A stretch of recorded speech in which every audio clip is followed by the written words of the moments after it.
नमस्कार मित्रों, आप सभी का टारगेट बिफोर एग्जाम्स में स्वागत और अभिनंदन है। आज हम सीटेट परीक्षा के सीडीपी सब्जेक्ट से पूछे जाने वाले बहुत महत्वपूर्ण प्रश्नों की चर्चा करेंगे, जो हर वर्ष की तरह इस वर्ष भी पूछे जाने की संभावना है। आप इसी तरह अपने इस चैनल से टारगेट बिफोर एग्जाम से जुड़े रहें और अपने नौकरी के सपने को पूरा करने के लिए मैं और आप दोनों मिलकर अथक प्रयास करते रहें। सपना उसी का सच होता है जिसने प्रयास किया, वरना भीड़ में तो सारे दौड़ रहे हैं। अपने वाणी को विराम देते हुए अब हम लोग मिलकर अपनी क्लास को स्टार्ट करते हैं। आप लोगों को फिर से अवगत करा दूं कि आज की हमारी क्लास सीडीपी में हमेशा पूछे जाने वाले प्रश्नों की क्लास होगी। ये ऐसे प्रश्न हैं जो घुमा फिराकर हर वर्ष आपसे पूछ लिए जाते हैं। तो ज़्यादा बात नहीं करते हैं, अपनी क्लास को स्टार्ट करते हैं। तो पहला क्वेश्चन है, व्यक्तित्व विभिन्नताओं का प्राथमिक कारण क्या है? विकल्प देख लीजिए। पहला है पर्यावरणीय प्रभाव, दूसरा है आनुवंशिकता एवं पर्यावरण के बीच जटिल परास्पर क्रिया, सी नंबर है लोगों के द्वारा माता पिता से प्राप्त आनुवंशिक संकेत पद्धति, चौथा है जन्मजात विशेषताएं।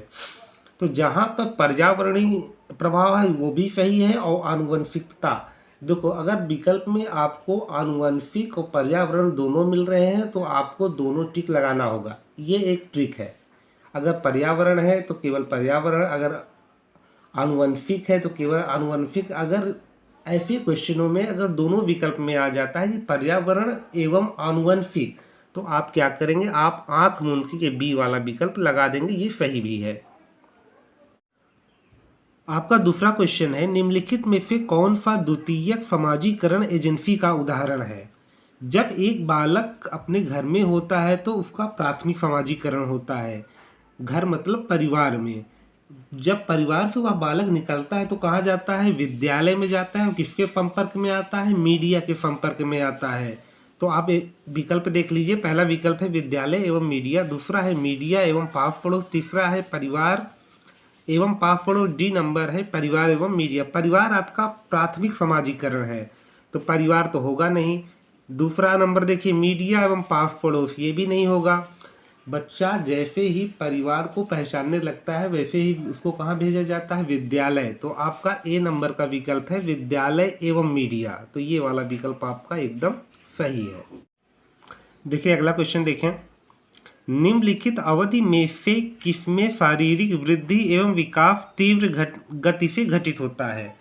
तो आप लोगों ने बच्चों की तीव्र विकास के बारे में पढ़ा होगा, तो आपने देखा होगा कि जब बच्चे प्रारंभिक बाल्य व्यवस्था में पहुंच जाते हैं, जब बच्चों की आयु 5 से या 6 से लेकर 10 वर्ष तक की होती है, तब उनका विकास क्या होता है? तीव्र गति से होता है। तो देखिए पहला मध्य बाल व्यवस्था एवं किशोरावस्था, नहीं भाई। किशोरावस्था एवं वयस्कता, ये भी नहीं है। तो शैशवावस्था एवं प्रारंभिक बाल्यावस्था, ये शैशवावस्था है। और क्या है? ये प्रारंभिक बाल्य अवस्था है। मतलब 6 से 10 कहें या 6 से 9 वर्ष की उम्र में हमारा क्या होता है? हमारा शारीरिक वृद्धि एवं विकास बहुत तीव्र गति से होता है। तो ये वाला सी नंबर का विकल्प आपका एकदम सही है। अच्छा, बहुत से ऐसे क्वेश्चन होते हैं जब क्वेश्चन को आप पढ़ते हैं तो उसका जवाब तुरंत आपको मिल जाता है। अगर आप क्वेश्चन को पढ़ रहे हैं, उसका आंसर आपको नहीं आ रहा है, तो एक बार विकल्प में पॉजिटिव नेगेटिव भी देख लें, उससे आपको क्लियर हो जाएगा। अगला क्वेश्चन देखें, निम्नलिखित में से कौन सा विकास का सिद्धांत नहीं है? ए नंबर है विकास आनुवंशिकता एवं पर्यावरण दोनों के द्वारा प्रभावित होता है। सही है भाई। जैसे उसको परिवेश मिलेगा वैसे उसका विकास होगा। और विकास को बांधा नहीं जा सकता, वृद्धि को बांधा जा सकता है। विकास के अंतर्गत वृद्धि भी आ जाती है। तो ये वाला तो सही है भाई। ये वाला देखें, विकास सार्वभौमिक है तथा सांस्कृतिक संदर्भ इसे प्रभावित नहीं करते। सी नंबर विकास जीवन पर्यंत होता है, एकदम सही है। डी विकास परिवर्त्य होता है, मतलब मतलब परिवर्तन मतलब परिवर्तनशील होता है। ठीक है भाई, आज थोड़ा सा हुआ कल अधिक हुआ तो क्या हुआ? ये परिवर्तनशील है। तो आप बी नंबर देखेंगे, यहाँ पे नहीं का प्रयोग हुआ है और ये पढ़ने में भी सही नहीं लग रहा है, और इसमें नहीं का प्रयोग हुआ है। बाकी सारी चीज़ आनुवंशिक प्रभाव कर डालता है, परिवेश ऊपर प्रभाव डालता है, परिवर्तनशील होता है, विकास जीवन पर्यंत चलता रहता है। ये सारी चीज़ आपने विकास और वृद्धि जब पढ़ा होगा तो आपने सारी चीज़ें पढ़ा होगा। तो आपका बी नंबर जो विकल्प है ये एकदम से विकास का सिद्धांत नहीं है। अगला क्वेश्चन, कक्षा में परिचर्चा के दौरान एक शिक्षक प्रायः लड़कियों की तुलना में लड़कों पर अधिक ध्यान देता है, यह किसका उदाहरण है? अभी एक केस भी आया था कि एक टीचर था, वो क्या करता था कि लड़कों को नहीं, लड़कियों पर ज़्यादा ध्यान देता था। तो ये एक पक्षपात है और इस पे कानून भी बना हुआ है। तो ये आपका क्या है भैया? ये पक्षपात है, जेंडर पक्षपात है। ठीक है, तो विकल्प देखें, जेंडर संबद्धता, जेंडर समरूपता, जेंडर पक्षपात, जेंडर पहचान। तो भैया जेंडर पक्षपात है। ये सीधे लग रहा है कि भाई आप जिस विद्यालय में टीचर नियुक्त हुए हैं वहाँ पर लड़का लड़की एक समान आपको देखना चाहिए। आप लड़कों की तरफ ज़्यादा ध्यान दे रहे हैं, लड़कियों की तरफ कोई ध्यान ही नहीं दे रहे, तो आप क्या कर रहे हैं? जेंडर पक्षपात कर रहे हैं, जो कि कानूनन अपराध है। अगला क्वेश्चन देखें, बच्चों में जेंडर रूढ़िवादिता एवं जेंडर भूमिका अनुरूपता को कम करने के लिए निम्नलिखित में से कौन सी पद्धति प्रभावशाली है? अच्छा, बच्चों के अंदर क्या हो जाता है कि बच्चों के अंदर उसके पेरेंट्स ही अगर पुराने विचारधाराओं के हैं, या तो वो समाज से सीख लेता है कि आज का जो समाज बहुत बदल गया है। पहले का समाज क्या था? पहले के समाज में लड़कों को प्राथमिकता ज़्यादा दी जाती थी, लड़कियों को नहीं दी जाती थी। तो वैसी ही कुछ मेंटालिटी आज के भी समय के कुछ लोगों के अंदर है। तो जब तक आप इस रूढ़िवादिता और इस जेंडर रूढ़िवादिता के बारे में आप बच्चों से बात नहीं करेंगे, ये मेंटालिटी कभी नहीं बदलने वाली है। तो आपका विकल्प क्या कह रहा है? जेंडर पृथक खेल समूह बनाना नहीं, जेंडर पृथक बैठने की व्यवस्था करना गलत। भाई ये तो आप गलत आप इधर भाई जेंडर पृथक बैठाएंगे क्या? लड़कों को इधर लड़कियों को इधर, तब भी तो वही चीज़ हो जाएगी पक्षपात का। सी नंबर देखें, जेंडर पक्षपात के बारे में परिचर्चा करना। जब आप जेंडर पक्षपात के बारे में परिचर्चा करेंगे और उनको बताएंगे कि लड़का लड़की एक समान है, तो फिर ये सारी चीज़ें क्या हो जाएगी? अनुरूपता, जो जेंडर भूमिका की अनुरूपता है, ये क्या हो जाएगी? कम हो जाएगी। ठीक है, तो ये आपका सी नंबर का विकल्प एकदम से सही है। अगला क्वेश्चन देखें, निम्नलिखित में से किस मनोवैज्ञानिक ने बच्चों को ज्ञान के सक्रिय जिज्ञासु के रूप में देखते हुए उनके चिंतन पर सामाजिक एवं सांस्कृतिक विषय वस्तुओं पर प्रभाव को महत्व दिया है? जहाँ पर सामाजिक एवं सांस्कृतिक विषय आ जाए तो वहाँ आपको कुछ नहीं पढ़ना है। क्या पढ़ना है? लेओ वाइगोत्स्की पढ़ना है। ठीक है, तो ये आपका डी नंबर का आपका ऑप्शन सही हो जाएगा। सामाजिक एवं सांस्कृतिक विषय जहाँ भी आ जाए, सामाजिक और सांस्कृतिक विषय, ये आपके लिए वाइगोत्स्की हैं, जो कि आपके सीटेट के विशेष मनोवैज्ञानिक हैं। सीटेट में हमेशा लेव वाइगोत्स्की से हमेशा क्वेश्चन आता है। तो जहाँ पे सामाजिक और सांस्कृतिक विषय वस्तुओं पर प्रभाव का महत्व आ जाए, वहाँ पर क्या लगा देंगे आप? लेव साहब को लगा देंगे। देखिए अगला क्वेश्चन क्या है, भाषा के अर्जन एवं विकास के लिए सर्वाधिक संवेदनशील अवधि कौन सी है? तो इसके पहले अभी आपने एक एज पढ़ी थी, प्रारंभिक बाल्यावस्था, जो कि तीव्र गति से बालकों का विकास होता है। तो इसका भी आंसर वही होगा कि प्रारंभिक जो बाल्यावस्था होती है उसी समय व्यक्ति का क्या होता है? बहुत संवेदनशील अवधि मानी जाती है। विकास की कौन सी अवधि मानी जाती है? संवेदनशील अवधि मानी जाती है। तो आपसे तीव्र विकास पूछ लेगा तब भी आप प्रारंभिक बाल्यावस्था लगाएंगे, और विकास के लिए सर्वाधिक संवेदनशील अवधि पूछ लिया जाएगा तब भी आप क्या लगाएंगे? आप लगा देंगे प्रारंभिक बाल्यावस्था। अपना विकल्प देखते हैं, विकल्प क्या बोलता है। विकल्प है मध्य बाल्यावस्था, किशोरावस्था, सी जन्म पूर्व अवधि, डी नंबर है प्रारंभिक बाल्यावस्था।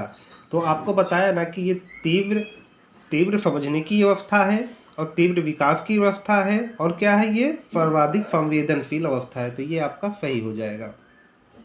अगला क्वेश्चन देखेंगे, निम्नलिखित में से कौन सी लॉरेंस कोहलबर्ग के द्वारा प्रस्तावित नैतिक विकास की एक अवस्था है?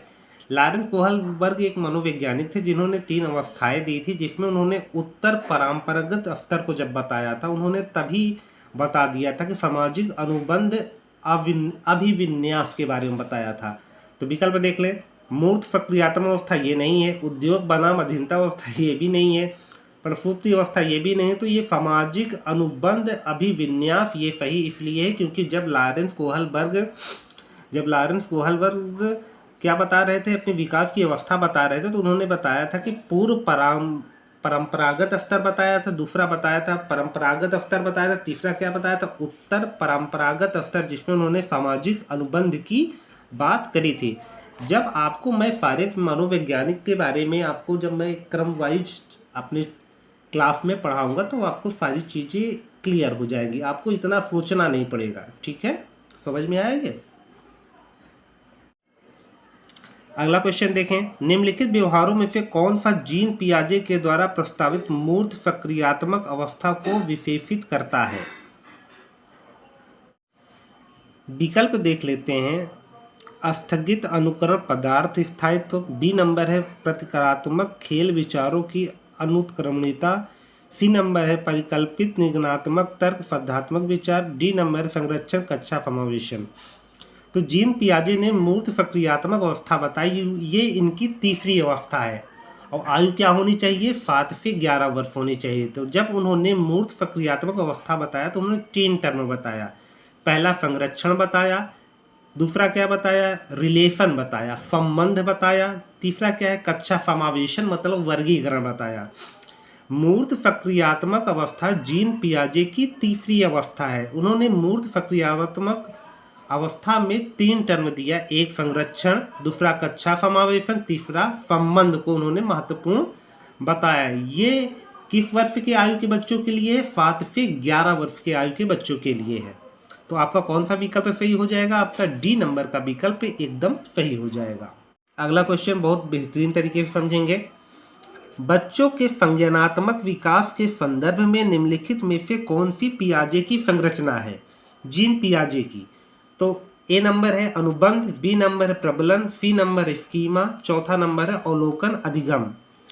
तो आपने स्कीमा पढ़ा होगा, तो उन्होंने क्या बताया था स्कीमा में, क्या बताया था उन्होंने, ये जो अनुबंध है, अनुबंधन किसने दिया था, पावलोव ने दिया था। ठीक है, और प्रबलन किसने दिया था, हल ने दिया था, और अवलोकन अधिगम किसने दिया था, ये बंडूरा साहब ने दिया था।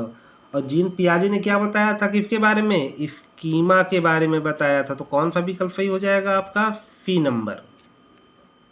अगला क्वेश्चन देखें, बहुत महत्वपूर्ण क्वेश्चन है, आपको ऐसे ही क्वेश्चन बना के पूछ लिया जाता है। जिग्फा पहेली को करते समय 5 वर्ष की नजमा स्वयं से कहती है, नीला टुकड़ा कहाँ है, नहीं यह वाला नहीं, गाढ़े रंग वाला जिससे यह जूता पूरा बन जाएगा। इस प्रकार की वार्ता को वाइगोत्स्की किस तरह को संबोधित करते हैं। तो वाइगोत्स्की महोदय ने बताया कि जब हम कोई कार्य करते, हम मतलब बालक, जब कोई बालक कार्य करता है तो वह कार्य को करते समय जब वो अपने आप से बात करता है तो उसे क्या कहते हैं, व्यक्तिगत वार्ता कहते हैं। अब जब वह बातें नहीं करता, जब वह केवल अपने सोच कर उस कार्य को करता है तो उसे कहते हैं आत्मचिंतन या आत्म वार्ता कहते हैं। तो ये तो बातें कर रहा है, तो ये क्या हो जाएगा आपका, कुछ नहीं देखना है आपको, व्यक्तिगत वार्ता लगा देना, क्योंकि नजमा बातें भी कर रही है, किससे बातें कर रही है, अपने आप से बातें कर रही है। तो क्या हो जाएगा, व्यक्तिगत वार्ता। अब अगला क्वेश्चन देखते हैं। ये क्वेश्चन आपको बार बार घुमा फिरा के ये क्वेश्चन पूछ लेता है। आप जब सीटेट का पेपर देने जाना तो वाइगोत्स्की को आप बहुत कायदे से पढ़ के जाना, मैं पढ़ाऊंगा भी। ठीक है, इसको देखें। बच्चों को संकेत देना तथा आवश्यकता पड़ने पर सहयोग प्रदान करना निम्नलिखित में से किसका उदाहरण है। तो वाइगोत्स्की महोदय ने बताया था कि उन्होंने बताया था कि ढांचा शब्द का प्रयोग किया था। उन्होंने ढांचा के बारे में बताया था कि ढांचा निर्माण की क्या है, एक तकनीक है जो सहायता के स्तर में क्या करती है, परिवर्तन करती है। किसने कहा था, वाइगोत्स्की ने कहा था। तो बच्चों को संकेत देना था, आवश्यकता पड़ने पर सहयोग कौन प्रदान करता है, ये किसका भैया उदाहरण है, ये आपका कौन सा हो जाएगा, ढांचा। किसने दिया था, आपसे पूछ लिया लेगा तो आप बताएंगे वाइगोत्स्की साहब ने दिया था। आई होप आप लोगों को सीडीपी की इस क्लास में मजा आ रही होगी। क्लास कैसी लग रही है आप कमेंट सेक्शन में जाके जरूर बताइएगा। अब बढ़ते हैं हम लोग अपने आगे की क्वेश्चन की तरफ। तो देखें, एक क्वेश्चन है, रूही हमेशा समस्या के एकाधिक समाधानों के बारे में सोचती है, इनमें से काफ़ी समाधान मौलिक होते हैं, रूही किन गुणों को प्रदर्शन करती है। ऐसे कोटेशन टाइप में आपसे क्वेश्चन पूछ लिया जाता है, नाम चेंज कर देता है, क्वेश्चन का मौलिक बेस वही होता है। तो आप ये बताइए कि आपके पास कोई समस्या है, किसी लड़की या किसी लड़के के पास कोई समस्या है, वो अपने से आत्मचिंतन कर लेता है, अपने से सोचता है, उस समस्या का समाधान खोजता है। तो आपको एक पॉइंट बताता हूँ, किसी समस्या पर नए ढंग से सोचने तथा समाधान खोजने के प्रयास को क्या बोलते हैं? सृजनात्मक कहते हैं, सृजनात्मकता कहते हैं। तो आप विकल्प में खोज लिए होंगे सृजनात्मक विचारक। वो क्या करती है? रूही हमेशा समस्या के एकाधिक समाधानों के बारे में सोचती है, इनमें से काफ़ी समाधान एक मौलिक होते हैं। रूही किन गुणों को प्रदर्शन करती है? मतलब क्या है? क्रिएटिव थिंकर है, मतलब सृजनात्मक विचारक है। कौन? रूही। अगला क्वेश्चन देखते हैं। अगला क्वेश्चन, आकलन का प्राथमिक उद्देश्य क्या होना चाहिए?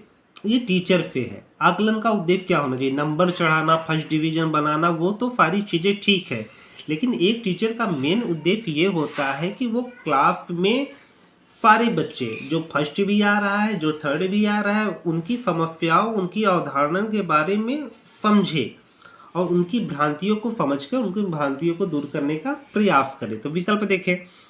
विद्यार्थियों के प्राप्तांकों के आधार पर उनको नामांकित करना, रिपोर्ट कार्ड में उत्तीर्ण या अनुत्तीर्ण अंकित करना, ये तो ठीक है, ये तो आपका प्रत्यक्ष रूप में सारी चीज़ें सही हैं, लेकिन अप्रत्यक्ष रूप उद्देश्य हमारा क्या होता है? उद्देश्य हमेशा छिपा हुआ होता है।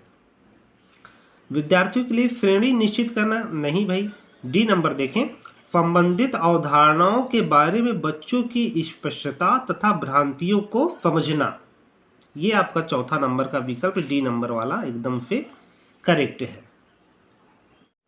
आपके फीटेड पेपर में बुद्धि, वृद्धि और विकास तीनों से खूब भरपूर क्वेश्चन पूछे जाते हैं। जब मैं अपनी फीटेड की फीडीपी वाली क्लास पढ़ाऊंगा तब तो मैं आपको सारी चीज़ें बाकायदा एकदम क्लियर कर दूंगा। अगला क्वेश्चन देखते हैं। निम्नलिखित कथनों में से कौन सा बुद्धि के बारे में सही है? पहला विकल्प, बुद्धि एक एकात्मक कारक तथा एकाकी विशेषक। नहीं भाई, एकात्मक कारक कहाँ है? मल्टी डायमेंशन होती है। बी नंबर, बुद्धि बहुआयामी है, ये सही लग रहा है, तथा जटिल योग्यताओं का एक समूह है, ये सही लग रहा है। अगला देखते हैं। बुद्धि एक निश्चित योग्यता नहीं है। डी नंबर देखें। बुद्धि को मानकीकृत परीक्षणों के प्रयोग से सटीक रूप से मापा एवं निर्धारित किया जा सकता है, तो ये भी नहीं सही। आपका बी नंबर देखेंगे तो बुद्धि कैसी है? बहुआयामी है, ठीक है। और जटिल योग्यताओं का ये क्या है? एक समूह है, ये आपका सही हो जाएगा। ये किसने कहा था बताइए, कमेंट सेक्शन में जाके बताइएगा। अगला क्वेश्चन देखें क्या है। अगला क्वेश्चन हमारा है, पठन वैफल्य बच्चों के प्राथमिक लक्षण क्या है? पठन वैफल्य बच्चों के प्राथमिक लक्षण क्या है? विकल्प देखें।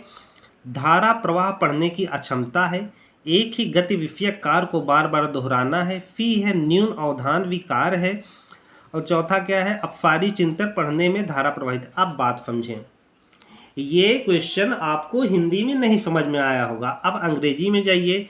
ये लिखा है, क्या लिखा है? कौन सी? Dyslexia, right. तो अब आपको समझ में आ गया होगा। ये भैया धारा प्रवाह पढ़ने की अक्षमता है। कौन सी? क्या है? डिलेक्सिया। डिलेक्सिया क्या है? डिस्लेक्सिया क्या है? धारा प्रवाह पढ़ने की क्षमता। एक बालक क्या है, किसी किताब को अगर पढ़ने के लिए दे दो तो वो क्या है? एक फ्लो में नहीं पढ़ेगा, और उसी की कमी को क्या बोलते हैं? डिस्लेक्सिया कहते हैं, ठीक है। तो ये आपका ए नंबर वाला विकल्प सही हो जाएगा। ऐसी अक्षमता से कई क्वेश्चन पूछे जाते हैं। डिस्लेक्सिया है और फिर क्या है, और कोई फिलेक्सिया है करके कई क्वेश्चन से आते हैं, तो वो सारे क्वेश्चन आपको सॉल्व कराए जाएंगे और आपको बता भी दिया जाएगा। 4-5 प्रकार की अक्षमता है बालकों की, तो वो आपको ट्रिक के माध्यम से और बिना ट्रिक के माध्यम से आपको पूरा संपूर्ण सीडीपी की क्लास में आपको पढ़ाया जाएगा। अगला हमारा क्वेश्चन है, शिक्षा का अधिकार अधिनियम 2009 में उल्लेख की गई समावेशी शिक्षा की अवधारणा निम्नलिखित में से किस पर आधारित है? तो विकल्प देख लेते हैं। पहला विकल्प है अधिकार आधारित मानवतावादी परिप्रेक्ष्य। बी नंबर है मुख्यतः व्यवसायिक शिक्षा उपलब्ध करा के, ये व्यवसायिक शिक्षा नहीं है भाई, समावेशी शिक्षा में। सी नंबर व्यवहारवादी सिद्धांत, ये भी नहीं है। डी नंबर अशक्त बच्चों के प्रति एक सहानुभूति अभिवृत्ति, ये भी नहीं है। तो जो हमारी समावेशी शिक्षा है उसकी अवधारणा है अधिकार आधारित मानवतावादी परिप्रेक्ष्य पर आधारित है। अधिकार आधारित किस पर? मानवतावादी परिप्रेक्ष्य पर आधारित है, इसलिए हमारा ये क्या हो जाएगा? ये ए वाला सही हो जाएगा। तो आपको 2009 जो हमारा शिक्षा का अधिकार अधिनियम 2009 है, इसको भी पढ़ के जाना है, क्योंकि इसके क्वेश्चन आपको घुमा फिरा के पूछ लिए जाते हैं। और इसमें एक चीज़ जरूर याद रखना, समावेशी शिक्षा, क्योंकि समावेशी शिक्षा से आपको बहुत से क्वेश्चन देखने को मिल जाएंगे। घुमा फिरा के वही चीज़ें पूछता है, उसमें है क्या, उसमें जानते हो क्या समावेशी शिक्षा में सबसे मेन पॉइंट क्या है, कि उसमें है कि सभी बच्चों को अनिवार्य और निःशुल्क शिक्षा का अधिकार देता है। ठीक है, और क्या देते, इसकी मेन अवधारणा क्या है कि अधिकार आधारित मानवतावादी परिपेक्ष, किस पे, मानवतावादी परिपेक्ष पर ये आधारित है। ठीक है, अगला क्वेश्चन देख लेते हैं क्या है। शिक्षण अधिगम प्रक्रिया में वंचित समूह से संबंधित विद्यार्थियों के द्वारा सहभागिता कम होने की स्थिति में एक शिक्षक को क्या करना चाहिए। क्वेश्चन को फिर से समझ लें। शिक्षण अधिगम प्रक्रिया में जब शिक्षण अधिगम सिखाया जा रहा है तो वंचित समूह से संबंधित विद्यार्थियों के द्वारा सहभागिता कम होने की स्थिति में एक शिक्षक को क्या करना चाहिए। इन विद्यार्थियों से अपनी अपेक्षाओं को कम करना चाहिए। गड़बड़ भाई, ऐसे में तो बच्चे छूट जाएंगे। बी नंबर देखिए, अपनी शिक्षण पद्धति पर विचार करना चाहिए। जी, अपनी शिक्षण जो आप शिक्षण पद्धति को, टीचिंग प्रोसेस को अपनाकर जो बच्चों को सिखा रहे हैं, अधिगम करा रहे हैं, उस पर आप विचार कीजिए।